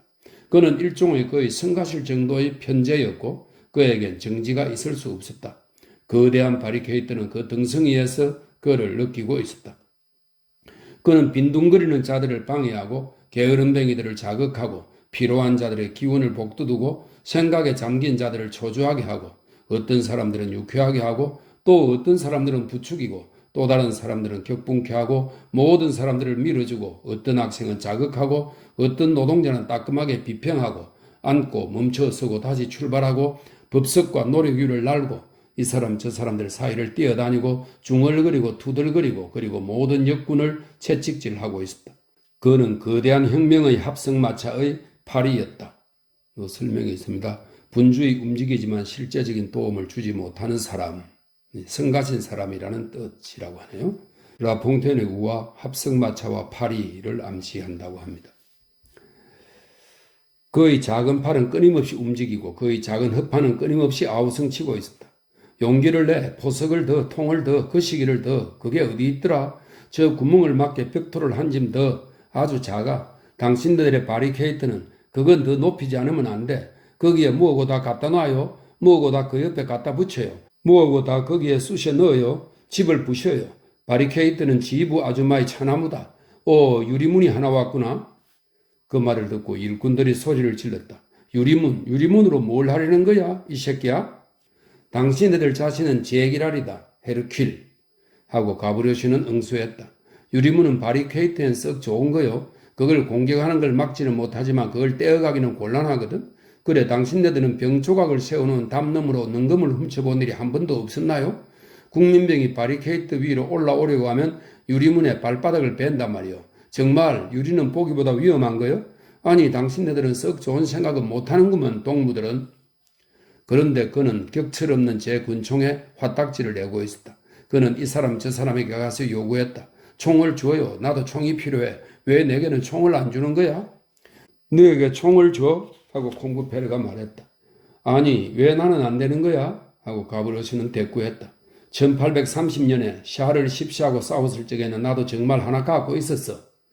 앙졸라는 어깨를 덜먹였다. 어른들이 다 갖게 되면 어린이들에게도 주마. 가비로스는 거만하게 돌아서서 그에게 대답했다. 너가 나보다 먼저 죽으면 너 걸 내가 가질 테다. 이 새끼가 하고 앙졸라는 말했다. 이 풋내기가 하고 가비로스는 말했다. 멋쟁이 하나가 길을 잘못 들어 거리의 끝에서 얼쩡거리는 것을 보고 그쪽으로 주위가 돌아갔다.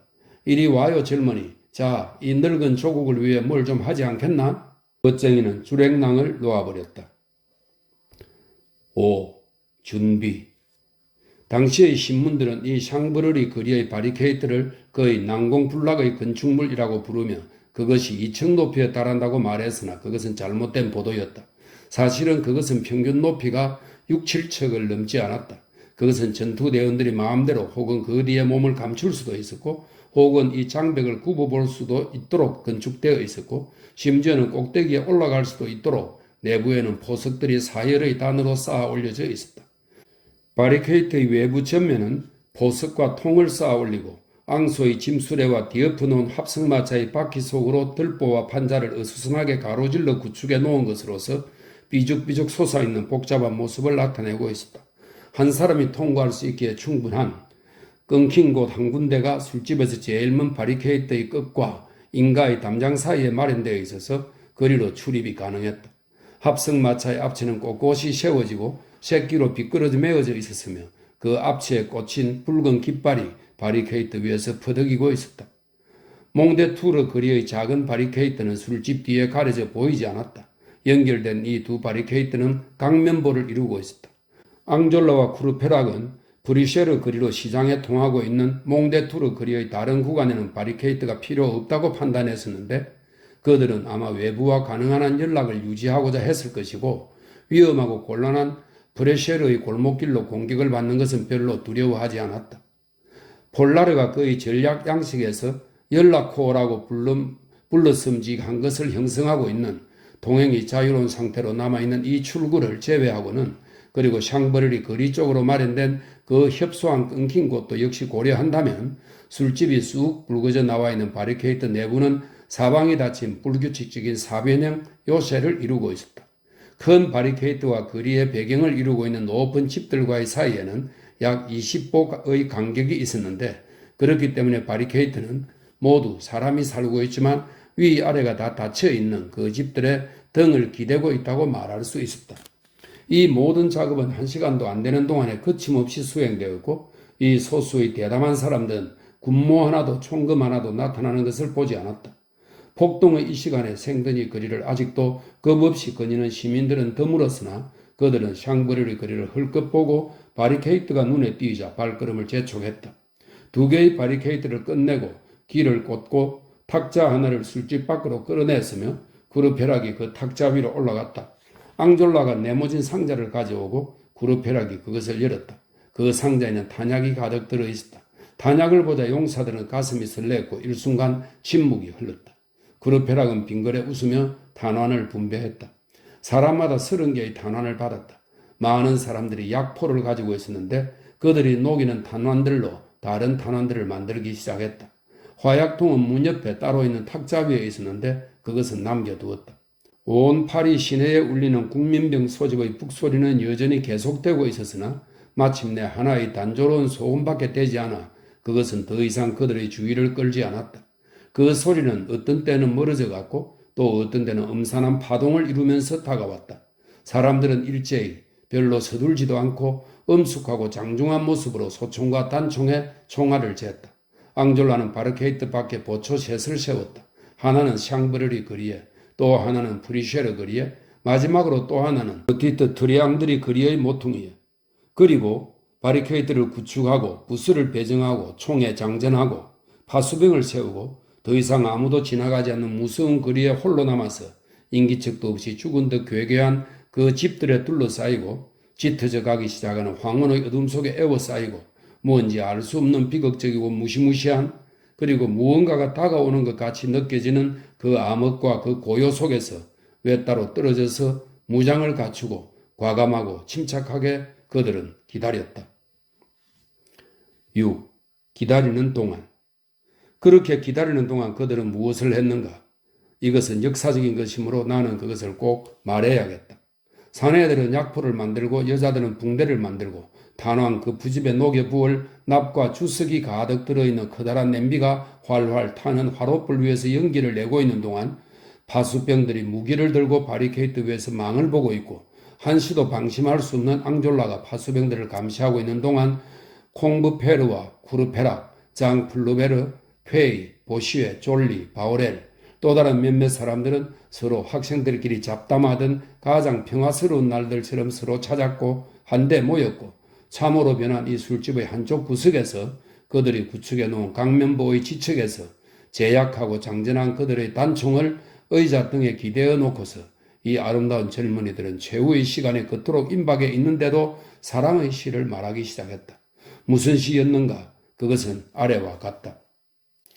그대는 기억하는가? 우리의 즐거웠던 생활을, 우리가 다 같이 그렇게도 젊었던 때를, 좋은 옷차림에 사랑하는 것밖에 마음속에 다른 욕망이 없었던 때를, 그대의 나이를 내 나이에 합쳐도 우리는 둘이서 40도 못 되던 때를, 그리고 우리의 소박하고 단출한 살림에는 모든 것이 겨울마저도 우리에겐 봄이었던 그때를. 아름다웠던 날들이여. 마누엘은 왕정복고 시대의 웅변가입니다. 마누엘은 고결하고 현명하였고 파리는 거룩한 향년에 젖어 있었고 푸아는 나폴레옹 휘하의 장군인데 후에 자유당의 웅변가가 됩니다. 푸아는 뇌성병력을 치고 있었는데 그대의 블라우스에 있는 바늘 하나에 나는 찔렸네. 모두가 그대를 바라보았지. 소송 사건 없는 변호사. 내가 그대를 데리고 프라도에 저녁 식사하러 갔을 때 그대가 어찌나 아리따웠던지 장미꽃들이 그대를 뒤돌아보는 듯 하였지. 나는 들었지. 꽃들이 말하는 것을. 오 아름다워라. 오 향기로워라. 물결치는 저 머리털. 그녀의 외투 아래에 그녀는 날개를 감추고 있고 그녀의 멋진 모자는 가피어난 꽃봉오리여. 나는 너와 함께 떠돌아다녔지. 너의 부드러운 팔을 꼭 끼고서. 행인들은 생각하였지. 매혹된 사랑으로. 결혼한 남녀, 우리의 행복한 한상은 화창한 4월과 아름다운 5월의 결합이라고. 우리는 숨어서 살고 있었지. 만족하여 문을 닫고서. 금단의 달콤한 열매, 사랑을 탐식하면서. 내 입이 한 가지를 말하기도 전에 벌써 너의 마음은 대답했었지. 서로 보는 목가의 동산, 거기서 나는 저녁에서 아침까지 너를 열애하였지. 그렇게 내 사랑하는 마음은 라틴 거리를 사랑의 나라로 만들고 있다. 이 말은 17세기의 마들렌 드 스퀘데리의 소설에서 묘사된 사랑의 지도, 사랑의 나라라는 뜻이랍니다. 라틴 거리를 사랑의 나라로 만들고 있다. 오 모베르 광장이여, 오 도핑 광장이여, 쌀쌀한 봄의 그 누추한 방에서 너가 너의 고운 다리에서 너의 스타킹을 끌어내릴 때 나는 별 하나를 보았네. 다락방 안쪽에서. 나는 플라톤을 탐독했지만 그런 건 아무것도 나에게 남지 않고 말브레앙스와 마무네보다도 더 잘, 말브레앙스는 17세기 말의 유신론자이고 라무네는 19세기 초의 신학자입니다. 말브레앙스와 라무네보다도 더 잘 너가 나에게 주던 한 송이의 꽃으로 너는 나에게 하늘의 인자로움을 보여주었지. 나는 너에게 복종하였고 너는 나에게 순종하였지. 오 황금빛 다락방이여, 너의 코르셋 끈을 메어준다. 너가 새벽부터 휴미즈 바람으로 가고 오고 하는 것을, 너의 젊은 이마를 너의 낡은 거울에 비춰보는 것을 본다. 그런데 대체 누가 이룰 수 있겠는가 그 추억을. 여명과 창공의 그 시절의 추억, 리본과 꽃, 능사비단의 그 시절의 추억을, 사랑이 매력적인 견말을 속삭이던 그 시절을. 우리의 정원들은 하나의 튤립 화분이었지. 너는 속치마로 유리창을 가렸지. 나는 파이프 백토의 주발을 갖고 너에겐 일본 도자기 잔을 주었지. 그리고 우리를 웃기던 그 큰 불행들, 너의 불에 탄 토시, 너의 잃어버린 모피 목도리, 그리고 어느 날 저녁밥을 먹기 위해 팔아버린 신성한 셰익스피어의 그 귀중한 초상화. 나는 구걸했고 너는 자비로웠다. 너의 싱싱하고 포동포동한 팔에 나는 얼른 입을 맞추었지. 이절판의 단테책을 식탁 삼아 우리는 무수한 밤을 즐겁게 먹었지. 내 즐거운 빈민굴에서 처음으로 내가 불타는 너의 입술에 입을 맞추었을 때, 머리가 흥크러지고 얼굴이 새빨개져서 너가 나갔을 때 나는 몹시 창백했고 하나님을 믿었다. 너는 생각나느냐 우리의 무수한 행복이, 그리고 누더기로 변해버린 그 모든 네거칩과 얼마나 많은 탄식이 어둠으로 가득 찬 우리 가슴에서 저 거룩한 하늘로 날아갔던가. 그 시간, 장소, 회상된 청춘 시절의 그 추억, 하늘에서 반짝이기 시작하는 몇 개의 별, 적막한 거리의 음산한 고요, 준비되고 있는 냉혹한 사건의 절박함, 이런 것들이 앞서 말한 바와 같이 서정 시인인 장 프루베르가 어둠 속에서 나지막한 소리로 속삭이듯 읊조리는 그 시에 비장한 매력을 주었다. 그러는 동안 작은 바리케이트에는 칸델라에 불이 켜지고 큰 바리케이트에는 사순절 전에 화요일에 쿠르티우로 가는 가면 쓴 사람들을 실은 마차들 앞에서 볼 수 있는 것 같은 밀랍 횃불 하나가 켜져 있었다. 이 횃불들은 앞서 본 바와 같이 생탕투아 문 밖에서 오고 있었다. 횃불은 바람을 막아주기 위해 삼면이 닫힌 일종의 포석들의 우리 안에 놓여져 그 불빛이 모두 깃발 위에 떨어지도록 마련되어 있었다. 거리와 바리케이트는 어둠 속에 잠겨 있어서 거대한 칸델라로 비춰진 것처럼 무시무시하게 비춰진 붉은 기밖에 아무것도 보이지 않았다. 그 불빛은 뭔지 알 수 없는 무서운 주홍빛을 깃발의 진홍색에 덧붙여 주고 있었다. 7. 비에트 거리에서 충원된 사나이. 완전히 밤이 되어서는 아무 일도 일어나지 않았다. 들리는 것이라고는 희미한 소음뿐이었고 간간히 소총연발 사격이 들렸으나 드문드문 별로 강렬하지도 않게 멀리서 들렸다. 이렇게 유예가 길어지는 것은 정부가 여유를 갖고 병력을 집결하고 있다는 징후였다. 이 10명의 사나이들은 6만 명의 사나이들을 기다리고 있는 것이었다. 앙졸라는 무서운 사건들 직전에 굳센 마음의 사람들을 사로잡는 그런 초조감에 사로잡혀 있는 것을 느꼈다. 그는 가브루스를 찾으러 가는데 가브루슈는 아래층 홀에서 탁자 위에 흩어지는 화약 때문에 조심하면서 2개의 촛불을 계산대 위에 갖다 놓고서 그 희미한 불빛에 약포를 만들기 시작했다. 이 2자루의 촛불은 조금도 바깥으로 불빛이 새 나가지 않았다. 뿐만 아니라 폭도들은 위층에서는 전혀 불을 켜지 않도록 주의하고 있었다. 가브루슈는 이때 매우 몰두하고 있었으나 정확히 약포에 몰두하고 있었던 것은 아니다. 비에트 거리의 사나이가 금방 아래층 홀에 들어와서 가장 덜 밝은 탁자에 가서 앉았었다. 대형의 보병총 한 자루가 그에게 굴러들어왔었고 그것을 그는 2 다리 사이에 끼고 있었다. 가브루스는 이 순간까지 온갖 재미있는 일들로 방심하고 있었는지라 이 사나이를 보지도 않았었다. 그가 들어왔을 때 가브루슈는 기계적으로 그를 눈으로 따라가고 그의 총에 감탄하다가 갑자기 그 사나이가 앉았을 때 이 건달은 일어났다. 만약에 이때까지 이 사나이의 동정을 살펴본 사람들이 있었다면 그들은 그가 각별한 주의를 기울여 바리케이트와 폭도들 무리 속의 모든 것을 관찰하는 것을 보았을 것이다. 그러나 홀 안에 들어와서부터 그는 일종의 명상에 빠져 있었고 주위에서 일어나고 있는 일을 더 이상 아무것도 보지 않는 것 같았다. 건달은 이 생각에 잠겨있는 인물에게 다가가서 자는 사람을 깨우지는 않을까 염려하면서 그 사람 옆을 걸어가는 사람 모양으로 발돋움하여 그의 주위를 돌기 시작했다. 그와 동시에 아주 뻔뻔스럽고도 아주 진지한, 아주 경망하고도 아주 웅숭 깊은, 아주 쾌활하고도 아주 침통한 그의 어린이 같은 얼굴에는 늙은이들의 그 모든 얼굴 표정이 지나가고 있었는데 그것은 이러한 뜻이었다. 설마 그럴 리가. 내가 잘못 본 거겠지. 환상일 거야. 그럴 수가 있을까? 아니야, 그건 아니야. 하지만 틀림없는데? 아니야, 그렇지 않아. 등등. 가브리우스는 발 뒤꿈치 위에서 몸을 흔들고 호주머니 속에서 두 주먹을 발끈 쥐고 새처럼 목을 움직이고 하나의 엄청 두꺼운 아랫입술에 그의 아랫입술의 모든 총명함을 쏟아내고 있었다. 그는 어리둥절하고 판단에 망설이고 반신반의하고 확신하고 현혹되어 있었다. 그의 얼굴 표정은 노예시장에서 뚱뚱보 여자들 중에서 비너스 같은 여자 하나를 발견한 내시장 같기도 하고 한더미의 서투른 그림들 속에서 라파엘 같은 한 폭의 그림을 찾아낸 애호가 같기도 했다. 냄새를 맡아내는 본능도 사물을 고찰하는 지능도 그의 속에 있는 모든 것이 활동하고 있었다. 가브르시오에게 무슨 사건이 생긴 것만은 명백했다. 앙졸라가 그에게 접근한 것은 그렇게 그가 한창 생각에 몰두하고 있을 때였다. 너는 작아서 사람 눈에 안 띌 거다 하고 앙졸라는 말했다.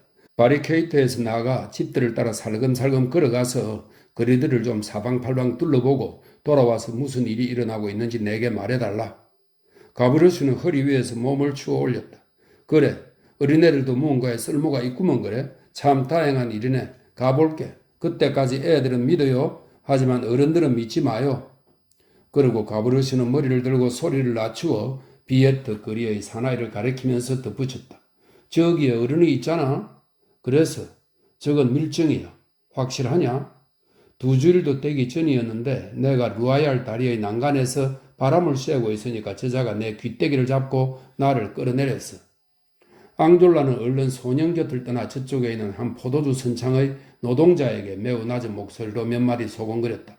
그러자 그 인부는 방에서 나갔다가 이내 다른 노동자 셋을 데리고 돌아왔다. 어깨가 탁 퍼진 이 4명의 하역 인부들은 비에트 거리의 사나이가 팔꿈치를 짚고 있는 탁자 뒤로 그에게 들키지 않도록 가만히 가서 섰다. 그들은 분명히 그에게 달려들 것 같은 자세를 하고 있었다. 그러자 앙졸라는 그 사나이에게 다가가서 그에게 물었다. 당신은 누구요? 이 난데없는 질문에 사나이는 깜짝 놀라 얼굴을 들었다. 그는 앙졸라의 순진한 눈속을 들여다보고 거기에서 그의 생각을 알아챈 것 같았다.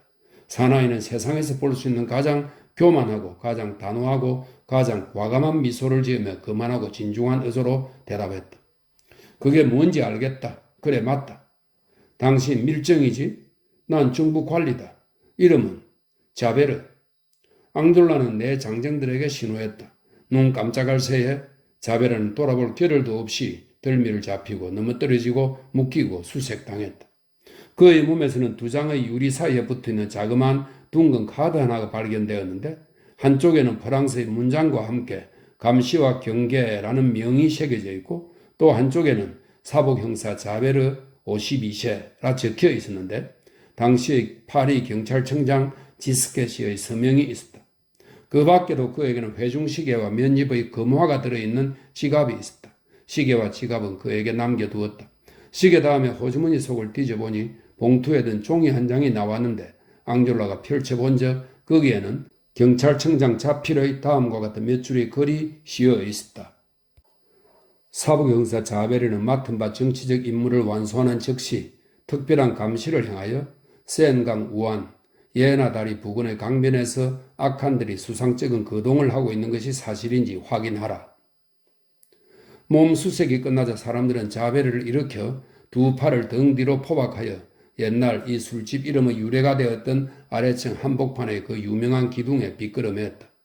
가브르슈는 이 모든 광경의 입회에 말없이 고개를 끄덕거려 모든 것을 인정하고 나서 자베르에게 다가가 말했다. 생쥐가 고양이를 잡은 거야? 이 모든 일은 하도 신속하게 집행되어 술집 주변에서 사람들이 그것을 알았을 때 일은 다 끝나 있었다. 자베르는 소리 한 번 지르지 않았다. 자베르가 기둥에 매어 있는 것을 보고 쿠르페락, 보시에, 졸리, 콩브페르 그리고 두 바리케이트 안에 흩어져 있던 사람들이 뛰어왔다. 자베르는 기둥에 몸을 기대고 노끈으로 어찌나 칭칭 동여매졌는지 옴짝달싹 못한 채 한 번도 거짓말을 해본 적이 없는 사람답게 용감하고 침착하게 머리를 쳐들고 있었다. 이 녀석은 밀정이야 하고 앙졸라가 말했다. 그리고 자베르 쪽을 돌아보고 말했다. 바리케이트가 함락되기 2분 전에 당신은 총살될 거요.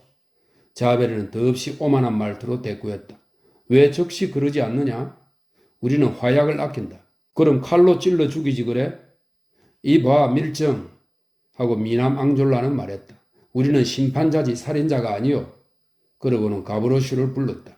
너는 가서 너의 할 일을 하거라. 내가 말한 것을 하거라. 난 간다 하고 가브로시는 외쳤다. 그러고 나가다가 걸음을 멈추었다. 그런데 저 사람 총은 나를 줘요. 그리고 그는 덧붙였다. 몸뚱이는 당신에게 두고 가지만 총은 내가 갖고 싶어. 소년은 그 수경례를 붙이고는 큰 바리케이드의 끊긴 곳을 즐거운 듯 뛰어나갔다. 8. 르카빅이라는 이름의 인물에 관한 여러 의문점들. 만약에 가브리우스가 출발한 그의 직후에 발생한 어마어마하고 잔인한 공포로 가득 찬 하나의 사건을 여기에 그리는 소묘 속에서 생략한다면 내가 시도한 이 비극적인 화폭은 완전하지 않을 것이고 독자는 노력과 관계된 경련이 있는 사회적 분만실과 혁명적 해산의 이 위대한 순간들을 그 정확하고 실제적인 부각 속에서 보지 못할 것이다. 불운한 사람들의 모임들은 다 알다시피 눈뭉치 같아서 굴러가면서 수많은 소란스러운 사람들을 걸어모은다. 이 사람들은 그들이 어디서 오는지 서로 묻지 않는다. 앙졸라와 콩부페르, 구르페락에 의해서 영도된 군중에 모였었던 행인들 중에는 양 어깨가 해진 노동복 저고리를 입고 있는 인간 하나가 있었는데 그는 줄곧 몸짓을 하고 큰 소리로 떠들어대고 난폭한 주정뱅이 같은 얼굴을 하고 있었다. 이 사나이는 본명인지 별명인지 르카빅이라는 이름이었지만 그를 안다고 주장하는 사람들도 사실은 전혀 모르는 사람이었는데 그는 매우 취했거나 취한 채 하고 있었고 다른 몇 사람들과 함께 그들이 술집 밖으로 꺼내어놓은 탁자에 앉아 있었다. 이 카빅은 자기와 대작하고 있는 자들에게 술을 권하면서도 바리케이트 안쪽에 큰 집을 뭔지 골똘히 생각하고 있는 것 같은 태도로 주시하는 것 같았는데 그 6천 가옥은 생든이 거리를 향하여 거리 전체를 내려다보고 있었다. 갑자기 그는 외쳤다. 동무들 알겠나? 저 집에서 총을 쏘아야 할 거야. 우리가 저 유리창에 있으면 어떤 놈도 감히 쳐들어오지 못할 거야. 그렇지. 하지만 집이 닫혀 있는 걸? 하고 술꾼 하나가 말했다. 문을 두드려 보자. 열지 않을 거야. 문을 쳐 부수자. 르카빅은 아주 육중한 망치 하나가 있는 문으로 달려가 문을 두드린다. 문은 열리지 않는다. 그는 두 번째 두드린다. 아무도 대답하지 않는다. 세 번째 두드린다. 역시 아무 소리도 없다. 여기 누가 없나? 하고 르카빅은 외친다. 아무것도 까딱도 하지 않는다. 그러자 그는 총을 집어들고 개무리판으로 문을 치기 시작한다. 그것은 아치 모양의 나지막하고 좁고 견고한 낡은 통로의 문이었는데 온통 떡갈나무로 만들어져 있고 내부는 철판과 철근으로 되어 있어서 진짜 감옥문 같았다. 개무리판의 타격으로 집은 뚫려서나 문은 흔들리지 않았다. 그렇지만 10중 8구 거주자들은 불안해졌으리라. 왜냐하면 마침내 4층의 네모진 작은 채광창에 불이 비치고 그것이 열리더니 그 채광창에 촛불 하나와 머리가 희끗희끗한 노인의 바보 같은 놀란 얼굴이 나타나는 것이 보였으니까 그것은 문지기였다. 문을 두드리던 사나이는 손을 멈추었다. 어르신들 무슨 일이십니까? 하고 문지기는 물었다. 문 열어! 하고 르카비가 말했다. 어르신들 그럴 수 없습니다. 글쎄 열래도 못합니다 어르신들. 르카빅은 총을 집어 문지기를 겨누었다. 그러나 그는 아래에 있었고 아주 캄캄한 밤이어서 문지기는 그가 전혀 보이지 않았다. 열 테냐 안 열 테냐? 못 엽니다 어르신들. 못 연다고? 예, 못 엽니다. 착하신. 문지기는 채 말을 마치지 못했다. 총이 발사되었다. 총알은 그의 턱 아래에 들어가 경정맥을 관통한 뒤 목덜미로 나왔다. 늙은이는 비명도 지르지 못하고 뻗어져 버렸다. 촛불은 떨어져 꺼지고 채광창가에 걸린 채 움직이지 않는 머리와 지붕 쪽으로 올라가는 조금의 뽀얀 연기밖에 더 이상 아무것도 보이지 않았다. 됐다 하고 르카비가 말하면서 총의 개무리판을 땅바닥에 다시 내려뜨렸다. 그가 그렇게 말했을까 말까 했을 때 그는 독수리의 발톱 같은 묵직한 손이 자기의 어깨 위에 놓이는 것을 느끼고 자기에게 누가 이렇게 말하는 목소리를 들었다. 무릎 꿇어. 살인자가 돌아다 보니 그 옆에 앙졸라의 해사하고 싸늘한 얼굴이 보였다. 앙졸라는 손에 피스톨을 들고 있었다. 그는 총소리를 듣고 왔었다. 그는 왼손으로 르카빅의 멱살과 작업복, 셔츠, 양복바지의 멜빵을 움켜잡았다. 무릎 꿇어 하고 그는 되풀이했다. 그리고 위압적인 동작으로 20살의 이 연약한 젊은이는 뚱뚱하고 건장한 일꾼을 한 줄기의 갈대처럼 잡아 꺾어 진창 속에 무릎을 꿇렸다. 르카빅은 저항해 보았으나 초인적인 소나기에 사로잡혀 있는 것 같았다. 드러난 목, 흥크러진 머리의 창백한 앙졸라는 여자 같은 얼굴을 하고 있었는데 그는 이때 뭔지 알 수 없는 고대의 테미스 같은 것을 가지고 있었다. 이 테미스는 그리스 신화에 나오는 정의의 여신입니다. 그의 벌름거리는 콧구멍과 내리뜬 눈은 그의 그리스인 같은 냉혹한 옆모습에 고대인들의 견지에서 정의에 알맞은 그런 분노의 표정과 그런 순결의 표정을 주고 있었다. 바리케이트의 사람들은 모두 뛰어와서 좀 물지감치 뺑 둘러섰으나 곧 그들이 보게 될 일 앞에서 말 한마디 할 수 없다고 느끼고 있었다. 르콰빅은 정복되어 더 이상 버둥거려 보려고도 하지 않고 사지를 떨고 있었다. 앙졸라는 그를 놓고 시계를 꺼냈다. 마음을 가다듬으라 하고 그는 말했다. 기도하거나 생각하라. 1분의 시간을 준다. 용서해 주시오 하고 살인자는 중얼거렸다. 그러고는 고개를 수그리고 분명치 않은 몇 마디 주문을 우물우물 말했다. 앙졸라는 회중시계에서 눈을 떼지 않고서 1분이 지나가게 두고 그런 뒤에 시계를 조끼 호주머니에 도로 넣었다. 그러고 나서 울부짖으면서 자기 무릎을 안고 웅숭거리고 있는 르카빅의 머리털을 잡고 그의 귀에 근총 끝을 댔다. 더없이 무서운 사건 속에 태연히 들어왔었던 그 많은 담대한 사람들이 얼굴을 돌렸다. 발포 소리가 들렸고 살인자가 포석 위에 이마를 쳐박고 쓰러졌으며 앙졸라는 몸을 일으켜 자신있고 준엄한 눈으로 주위를 둘러보았다. 그런 뒤에 시체를 발로 차고 말했다. 이걸 밖으로 던져요. 숨이 끊어질 때의 기계적인 마지막 경련으로 빨딱빨딱 하고 있는 비참한 사나이의 몸뚱어리를 새 사나이가 들어올려 작은 바리케이트 너머로 몽대투르 골목길에 내던졌다. 앙졸라는 생각에 잠겨 있었다. 뭔지 알 수 없는 웅대한 어둠이 그의 무서운 침착함 위에 서서히 퍼져갔다. 갑자기 그는 목소리를 높였다. 모두들 조용했다. 동지들이여 하고 앙졸라는 말했다. 저 사람이 한 짓은 소름이 끼치고 내가 한 짓은 끔찍합니다. 그는 사람을 죽였어. 그렇기 때문에 나는 그를 죽였어. 반란에는 규율이 있어야 하기 때문에 나는 그렇게 해야만 했어. 살인은 다른 데서보다도 여기에서는 한결 더 죄가 되어. 우리는 혁명의 눈아래에 있어. 우리는 공화국의 사제들이요. 우리는 의무의 제물들이요. 그리고 사람들이 우리의 투쟁을 비난할 수 있어서는 안 됩니다. 나는 그러므로 저 사람을 심판하고 사형에 처했어. 나로 말하자면 부득이 그렇게 하지 않을 수 없었지만 그것을 혐오하고 있는 나는 나 자신도 역시 심판하였는데 여러분은 내가 나를 어떻게 처형했는지 곧 보게 될 것입니다. 듣고 있던 사람들은 소스라쳤다. 우리도 너와 운명을 같이 하겠다 하고 콩부페르가 외쳤다. 좋아 하고 앙졸라는 말을 이었다. 또 한마디. 저 사람의 사형을 집행하면서 나는 필연성에 복종하였어. 그러나 필연성은 구세계의 괴물이요. 필연성은 숙명이라 부를 만한 것이요. 그런데 진보의 법칙, 그것은 괴물들이 천사들 앞에서 사라지는 것이고 숙명이 파괴 앞에서 쓰러지는 것입니다. 지금 사랑이라는 말을 하기에는 나쁜 때요. 그러나 상관없어. 나는 그 말을 말하고 그 말을 찬미합니다. 사랑이여, 너는 미래가 있다. 죽음이여, 나는 너를 사용하지만 너를 정오한다. 동지들이여, 미래에는 암흑도 없고 벼락도 없고 흉포한 무지도 없고 피비린내 나는 복수도 없을 것이요. 더 이상 사탄도 없고 마찬가지로 더 이상 미카엘도 없을 것이요. 미카엘은 대천사를 말하죠. 미래에는 아무도 사람을 죽이지 않을 것이고 지상은 빛날 것이고 인류는 사랑할 것이요. 동지들이여, 언젠가는 올 것입니다. 모든 것이 화합과 조화, 광명, 희열, 생명인 그런 날이 올 것입니다. 그리고 우리가 곧 죽으려고 하는 것은 그러한 날을 오게 하기 위해서입니다.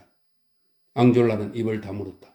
그의 순결한 입술은 다시 닫혔고 그는 그가 피를 흘렸었던 곳에 잠시 대리석 같은 부동자세로 서 있었다. 그의 응시하는 눈초리는 주위 사람들로 하여금 작은 소리로 말하게 하였다. 장 플루베르와 콩부페르는 말없이 악수하고 바리케이트의 모퉁이에서 서로 몸을 기대고서 사형 집행인이자 사제이고 수정 같은 빛이고 또한 바위이기도 한 그 근엄한 청년을 동정어린 감탄의 눈으로 주시하고 있었다. 나중에 하느니보다 지금 당장 말해 두거니와 사건 후에 시신들이 시체 공사장에 운반되어 수색을 받았을 때 르콰빅의 몸에서 경찰 신분증이 발견되었다. 이 책의 저자는 이 점에 관해서 1832년의 경찰청장에게 제출된 특별 보고를 1848년에 입수했다. 또 한 가지 덧붙여 두거니와 이상하지만 10중 8구 근거가 있는 것 같은 경찰의 전설을 믿는다면 르콰빅, 그것은 클라크수였다. 사실 르콰빅이 죽고 나서부터는 클라크수는 더 이상 문제가 되지 않았다. 클라크스는 그의 사망의 흔적을 아무것도 남기지 않았는데 그는 눈에 보이지 않는 것에 아말감이 되어버린 것 같다. 그의 생애는 암흑이었고 그의 최후는 밤이었다.